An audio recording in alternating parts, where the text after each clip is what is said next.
Need या need not का इस्तेमाल हम अंग्रेजी में जरूरत होने या ना होने के लिए करते हैं। ये एक बेसिक वर्ड है।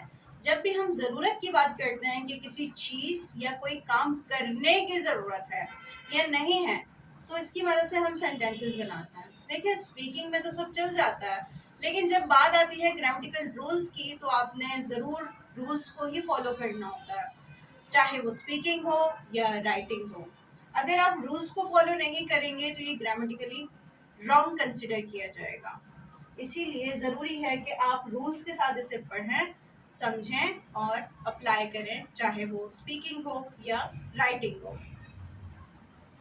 Need as a main verb भी इस्तेमाल किया जा सकता है। Need as a modal verb भी इसके सेंटेंसेस बन सकते हैं। अगर हम बात करते हैं need as a main verb, तो ये किसी भी टेंस में जा सकता है सिवाय कंटिन्यूस टेंस के, क्योंकि कंटिन्यूस टेंस में हमें जिरेंट फॉर्म चाहिए होती है। जिरेंट मीन्स आईएनजी, तो नीड का नीडिंग नहीं होगा क्योंकि ये स्टेटिव वर्ब भी है। अगर हम बात करते हैं किसी चीज की जरूरत की, तो नीड प्लस ऑब्जेक्ट वाली फॉर्मेशन को हम फॉलो करेंगे। किसी चीज की जरूरत की बात कर रहे हैं, जैसे मुझे 1 मिलियन फॉलोअर्स की जरूरत है, आई नीड 1 मिलियन फॉलोअर्स। अगर हम बात करते हैं किसी काम करने की जरूरत की, तो need to verb first form या बेस फॉर्म का इस्तेमाल हम करते हैं।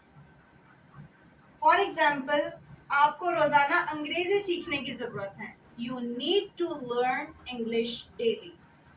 अगर हम बात कर रहे हो कोई काम होने की जरूरत, कि कोई काम होना है और वो जरूरी है, किसी काम को होने की जरूरत है और हम वहां पे डूअर मेंशन नहीं कर रहे हैं, यानी कि हम पैसिव में बात कर रहे हैं, काम करने वाले को वहां मेंशन नहीं कर रहे, लेकिन काम को मेंशन करके हम कह रहे हैं ऐसा होने की जरूरत है या ऐसा होना है और वो लाजमी है। तो need to be verb third form की फॉर्मेशन को हम फॉलो करेंगे। फॉर एग्जाम्पल, पेट्रोल की कीमत को कम करना होगा, या पेट्रोल की कीमत को कम होने की जरूरत है, या पेट्रोल की कीमत को कम होना है। अब देखें, उर्दू इसकी 2-3 तरह से हो सकती है, लेकिन इंग्लिश में जब हम बनाएंगे तो the price of petrol needs to be decreased. अब प्राइस क्या है, थर्ड पर्सन सिंगुलर है और ये हमारा एफर्मेटिव में है। प्रेजेंट सिंपल में मैंने सेंटेंस बनाया है। प्रेजेंट सिंपल का रूल है, जब हम वर्ड लेते हैं थर्ड पर्सन सिंगुलर के साथ तो उसमें चेंजेस होती है एस ई एस या आई एस की, तो नीड का नीड्स हो जाएगा उसी रूल के हिसाब से। अगर हम बात करते हैं किसी को कुछ होने की जरूरत, किसी के कुछ बनने की जरूरत, किसी के कहीं होने की जरूरत, तो वहां पर हम ये वाली फॉर्मेशन यूज करेंगे, नीड टू बी नाउन और एडजेक्टिव और adverb according to the sentence. अगर वहां पे बात हो रही है नाउन की, तो अली को डॉक्टर बनना होगा या अली को डॉक्टर बनने की जरूरत है, Ali needs to be a doctor. इसी को हम एडजेक्टिव में ले जाते हैं तो हुक्मरानों को ईमानदार होना होगा, या हुक्मरानों को ईमानदार होने की जरूरत है, या हुक्मरानों को ईमानदार होना है और वो लाजमी है। The politicians need to be loyal और the politicians need to be honest. इसी तरह से अगर हम बात करते हैं एडवर्ब की, तो यहाँ एडवर्ब भी आ सकता है इसी फॉर्मेशन में। फॉर एग्जाम्पल, आप हॉस्पिटल में हैं किसी मरीज के साथ और वहां पे नर्स नहीं है, ऐसी सिचुएशन में आप कहते हैं नर्स को यहाँ मरीज के पास होने की जरूरत है, तो आप ये एडवर्ब वाली फॉर्मेशन को फॉलो करेंगे, need to be then adverb, here या देयर आ जाएगा एडवर्ब में। The nurse needs to be here with the patient. जब हम बात करते हैं कोई काम करने की जरूरत की, तो वहां need plus verb fourth form, या तो इसे आईएनजी फॉर्म भी कह सकते हैं, इस फॉर्मेशन का इस्तेमाल करते हैं। फॉर एग्जाम्पल, मोबाइल को चार्ज होना है या मोबाइल को चार्ज करने की जरूरत है, the cell phone needs charging. जब हम बात करते हैं need as a modal verb की, तो आप देख सकते हैं कि need as a modal verb की फॉर्मेशन में नीड नॉट मेंशन किया गया है, क्योंकि ये इसका रूल है कि आपको ये नेगेटिव में ही मिलेंगे। एक रूल ये है कि नीड नॉट के बाद टू का इस्तेमाल नहीं किया जाता अगर आप इसको as a modal verb use कर रहे हैं। एज अ मेन वर्ब तो यूज हो सकता है अगर कोई काम करने की बात हो रही हो, लेकिन as a modal verb use नहीं हो सकता। दूसरा ये है कि अगर आप किसी चीज की जरूरत ना होने की बात कर रहे हो कि किसी चीज की जरूरत नहीं है, तो नीड नॉट ऑब्जेक्ट नहीं हो सकता, इसीलिए मैंने यहाँ पे मेंशन नहीं किया।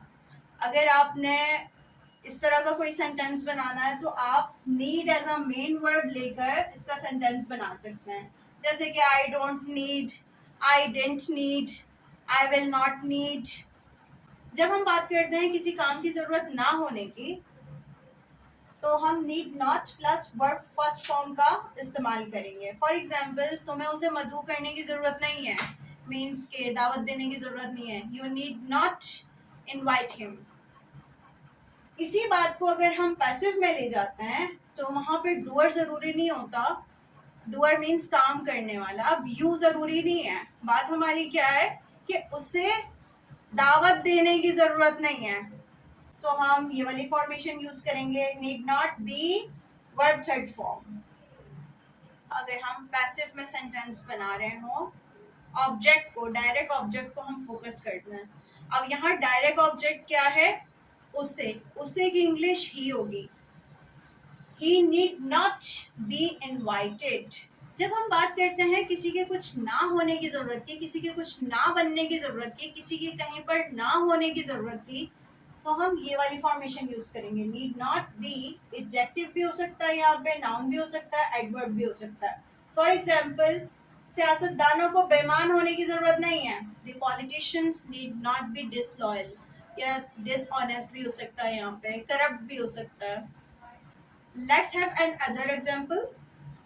तुम्हें दोगला बनने की जरूरत नहीं है। You need not be hypocrite. मुनाफिक या दोगले की इंग्लिश होती है हिपोक्रेट।